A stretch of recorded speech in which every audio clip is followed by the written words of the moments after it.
The peregrine falcon, also known as the peregrine and historically as the duck hawk in North America, is a widespread bird of prey in the family Falconidae. These falcons are formidable hunters that prey on other birds and bats in mid-flight. Peregrines hunt from above and, after sighting their prey, drop into a steep, swift dive that can top 200 miles an hour.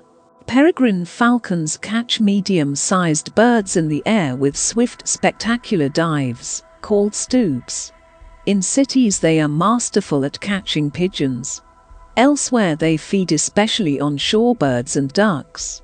They often sit on high perches, waiting for the right opportunity to make their aerial assault. Adults are blue-gray above with barred underparts and a dark head with thick sideburns.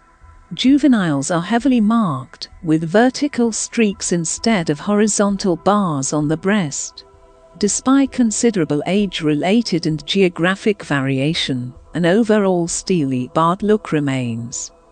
Peregrine falcons are among the world's most common birds of prey and live on all continents except Antarctica.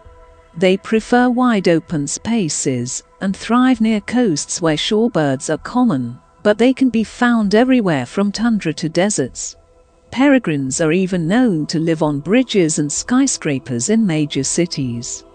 These birds may travel widely outside the nesting season. Their name means wanderer. Though some individuals are permanent residents, many migrate. Those that nest on Arctic tundra and winter in South America fly as many as 15,500 miles in a year. Yet they have an incredible homing instinct that leads them back to favored areas.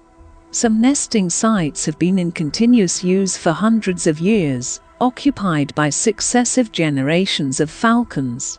Peregrine populations were in steep decline during the mid-20th century, and in the United States these beautiful falcons became an endangered species. The birds have rebounded strongly since the use of DDT and other chemical pesticides was curtailed. Captive breeding programs have also helped to boost the birds' numbers in the US and Canada. Now populations are strong in those nations, and in some parts of the globe, there actually may be more peregrines than existed before the 20th century decline. Peregrines are favored by falconers and have been used in that sport for many centuries. For more videos, subscribe to True Knowledge in channel. And like and share the video for express your support.